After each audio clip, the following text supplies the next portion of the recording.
Alors c'est parti, correction, défi numéro un, faire des petites étoiles, une étoile, deux étoiles, trois étoiles. Je vous ai proposé ce script que je m'en vais coller dans mon Tony. Voilà, je le lance et je regarde. Ok, ça me fait des 0, 1, 2, 3, 4, 5. Qu'est-ce que je comprends? Je comprends, et puis ça me fait aussi cette petite ligne-là. Alors, cette ligne-là, étoile, étoile, étoile, étoile, étoile, il y en a bien 5 et elle vient d'ici. Si A, c'est égal au texte étoile, alors si je fais 5 fois le texte qui correspond à une étoile, j'ai bien mes 5 étoiles sur la ligne. Après, j'ai un I in range 6, et je lui demande d'afficher I. Bon bah moi c'est pas I, je veux afficher chez des étoiles, donc je me dis tiens, et si je faisais print A, ça va me remplacer mes chiffres par des étoiles, c'est ce que je me dis, ok, ça marche, et puis après, j'en veux tantôt une étoile, tantôt deux étoiles, tantôt trois étoiles, je me dis ok, si je multiplie A par les valeurs successives de I, je vais bien arriver à ce que je veux. Alors, est-ce que j'ai le nombre d'étoiles? 1, 2, 3, 1, 2, 3. Ah, là, il y en a 6. Donc, si je veux précisément ça, il faut que je fasse ça. Et puis, cette ligne-là, j'en ai pas besoin puisque je veux pas mes petites étoiles du début. Si je lance ça, ok, j'ai exactement la figure recherchée.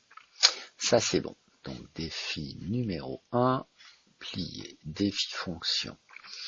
Alors, la fonction, je veux les 10 premières valeurs de 2 puissance n allant de 0 à 9.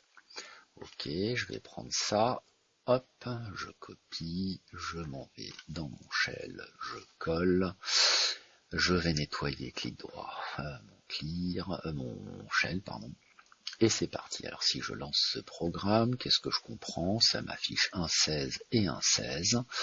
Le premier print c'est lui, le second c'est lui, alors partons du second qui vaut 16, 2 étoile étoile 4, c'est 2 à la puissance 4, donc c'est bien 2 fois 2 fois 2 fois 2, ça fait bien 2 fois 2, 4 fois 2, 8 fois 2, 16, ok, 2 à la puissance 4, donc moi je comprends que le symbole étoile étoile, c'est ce qui me fait une puissance. Alors si je prends l'affichage du dessus, puisse parenthèse 4, alors là je me dis puisse parenthèse 4, c'est la fonction qui est définie au-dessus, donc sa définition, la fonction puissance avec une seule variable qui est n, enfin son nom c'est n là dans cette déclaration de fonction. Ah, c'est bien ces trois lignes qui sont là. Vous noterez que ça commence par def, une définition de fonction qui a 2 points, il y a le décalage comme pour les for, les if, les while.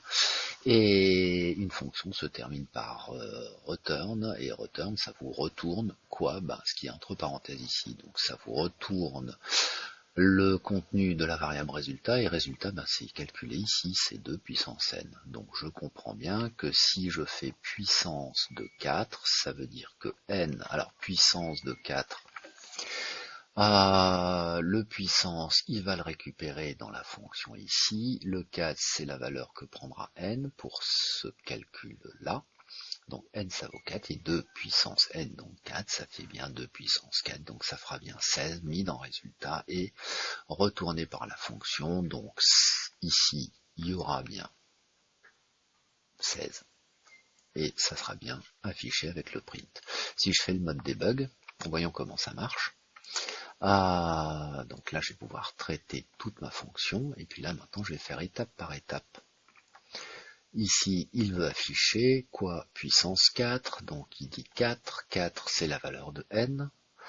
La puissance, là il est en train de la chercher, la fonction puissance, donc là il move la fonction puissance avec n égale 4. Et puis je m'en vais continuer mes petits chiffres, donc là 2 à la puissance 4, ça il fait le calcul, 16, c'est mis dans résultat. Vous remarquerez qu'ici, j'ai bien, faut peut-être plutôt que je fasse ça, j'ai bien 16 dans résultat. Et puis je vais continuer. Là c'est fini, donc il lui demande d'afficher 16. C'est tout ce que je vous ai raconté. Donc ça fait le premier 16, et puis ça me fait le deuxième 16. Ok, alors moi je veux 1, 2, 3, 4, donc ça c'est les puissances de 2. On est d'accord.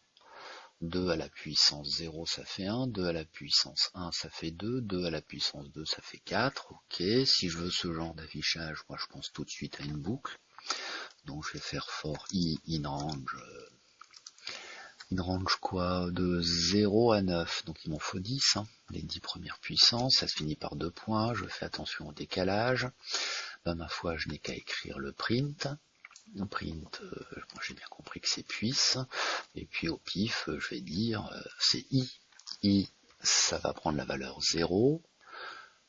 Et donc ça me calculera, grâce à la fonction puissance, enfin puisse, ça me calculera 2 à la puissance 0, puis après 2 à la puissance 1, je pense que je suis bon. Et ben voilà, ça c'est fait. Donc le défi 2, c'est fait. Le défi correction, alors le défi correction, plus compliqué. Alors ici, toc, je vais faire CTRL-C, je retourne dans Tony, je sélectionne, je colle, je nettoie. Si je lance ce script, alors ici j'ai la fonction input.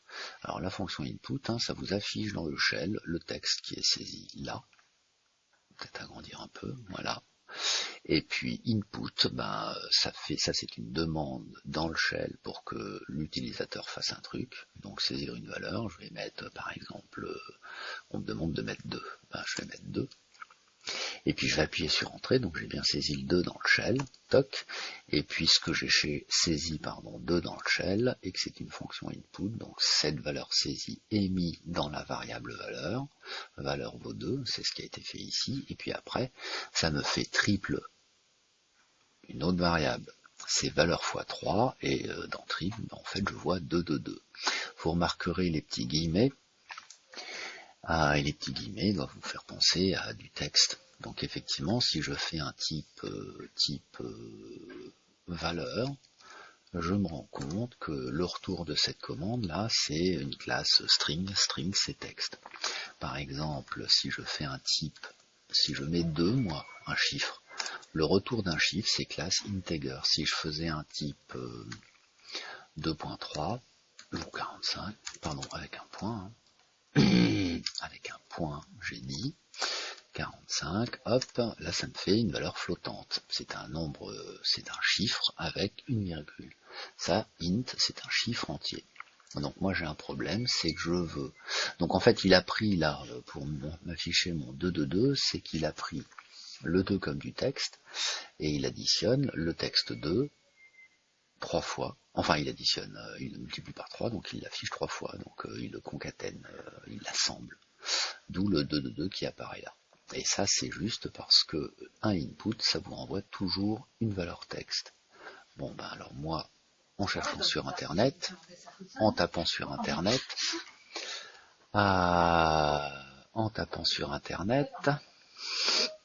si je rajoute, si j'englobe ma fonction input avec une fonction int qui transforme une valeur texte, enfin un 2 en chiffre, qui va me le transformer un 2 type string en 2 type integer, grâce à la fonction int, hop, je le relance, et là j'ai bien le résultat attendu. Par exemple, si je mets 4, 4 fois 3, ça fait bien 12. Si je le relance, et si je mets 2, hein, évidemment qu'on obtiendra 6. Toc. Donc le input, il faut se méfier. Très pratique pour faire intervenir l'utilisateur, mais par contre, gênant. Gênant parce que, faut le savoir, ce sera du texte. Dernier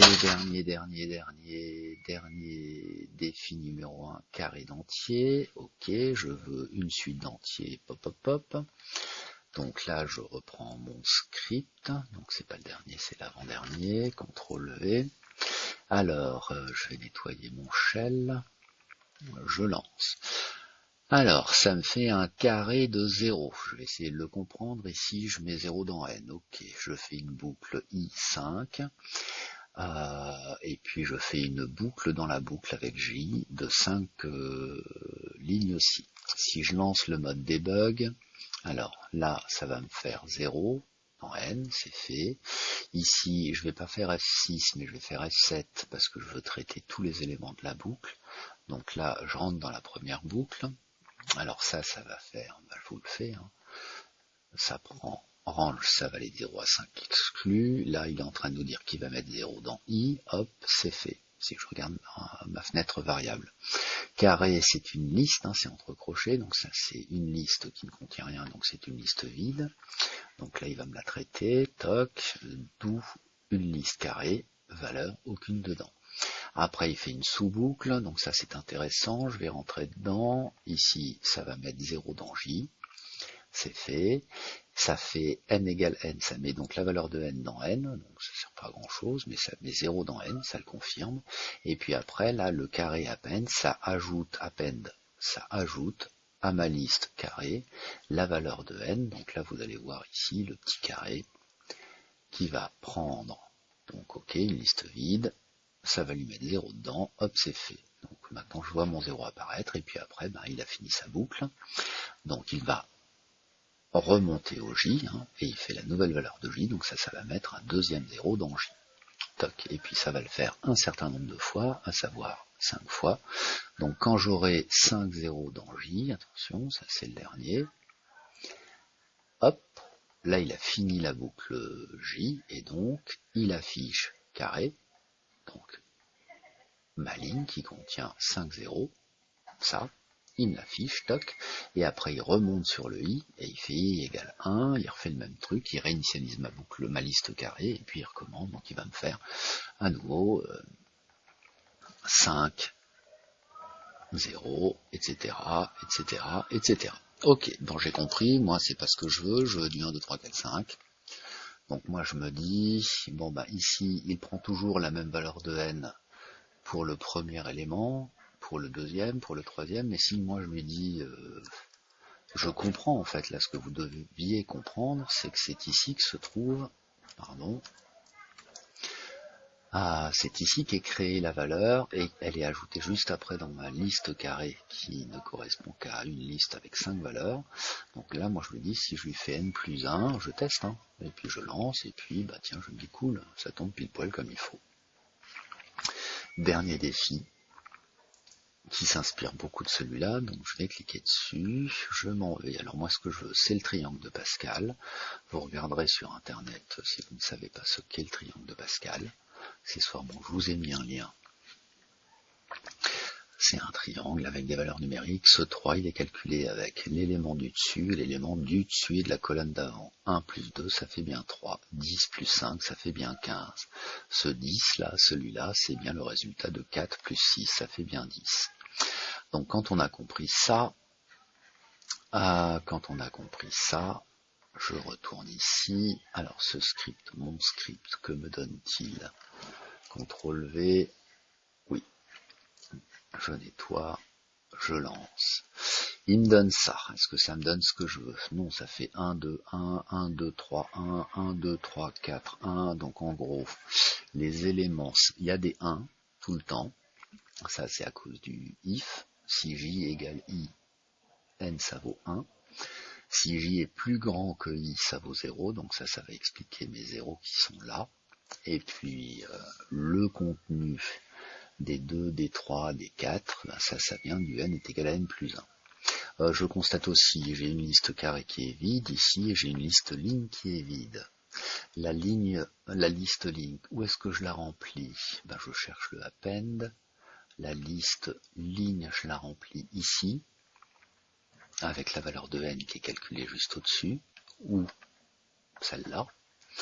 Donc au créer, ça me crée des lignes, et puis ça me l'affiche ici. Et puis après, attention, là, la liste ligne, elle est ajoutée à ma liste carrée. Elle est ajoutée à ma liste carrée. C'est pour ça qu'ici, dans mes variables, j'ai une liste ligne, toc, la dernière ligne d'ailleurs. Et puis ici, j'ai toutes mes listes qui ont été enregistrées dans carré. Ça, c'est la première, la deuxième, la troisième, la quatrième. Je vais vous afficher, avant que mon cours commence, ma liste carré. Donc je vous rappelle que dans le shell, il n'y a pas besoin de taper le print. Donc carré, c'est bien l'ensemble de toutes mes listes lignes enregistrées pardon, au fur et à mesure. Donc ça c'est ma dernière ligne. Puis ça c'est ma première ligne. Ou alors c'est le premier élément de ma liste carrée. Et ça c'est le dernier élément de ma liste carrée. Alors après, en cours, là... Pardon. En cours, d'où vient le 4 qui est là? Eh ben c'est le print carré 4,3, petit indice. Carré 4,3, eh ben faut repérer le 4. Le 4 c'est quoi? C'est le quatrième élément de ma liste. Donc ça c'est le premier, ça c'est le deuxième, ça c'est le troisième, ça c'est le quatrième.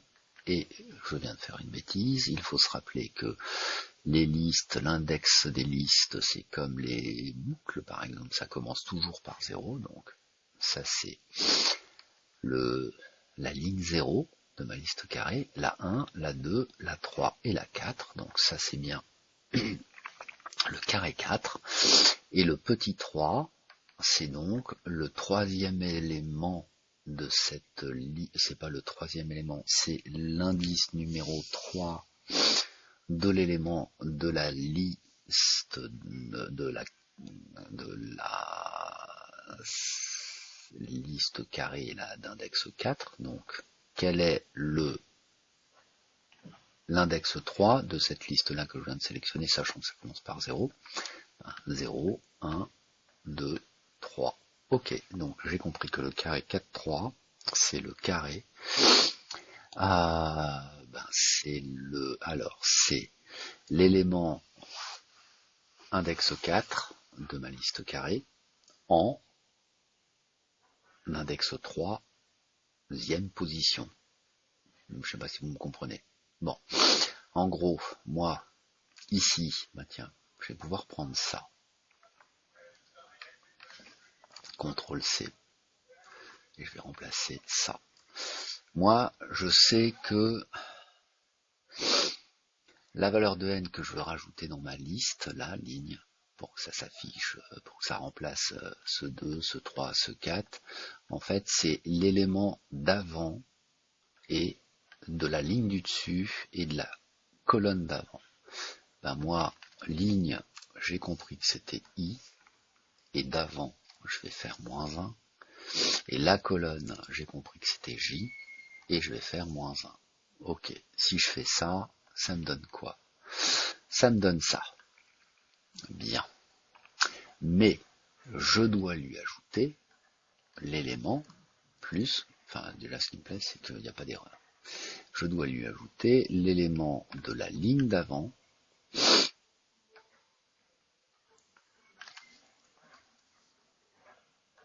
et de la même colonne.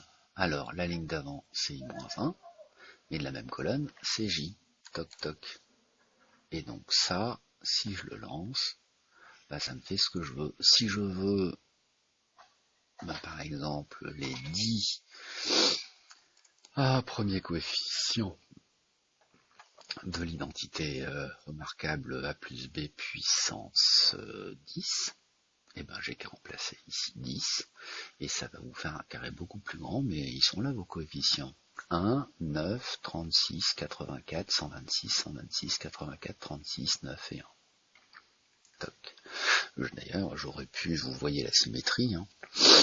J'aurais pu ne pas calculer les termes au-delà de la moitié, puisque ce sont les mêmes que les termes d'avant. Enfin tiens, ça pourrait donner un autre exercice. Voilà, donc celui-là il est un peu compliqué, c'est pour ça que c'était un défi de niveau 2. Donc je compléterai les défis au fur et à mesure. Voilà, fin de cette vidéo, en espérant avoir été clair.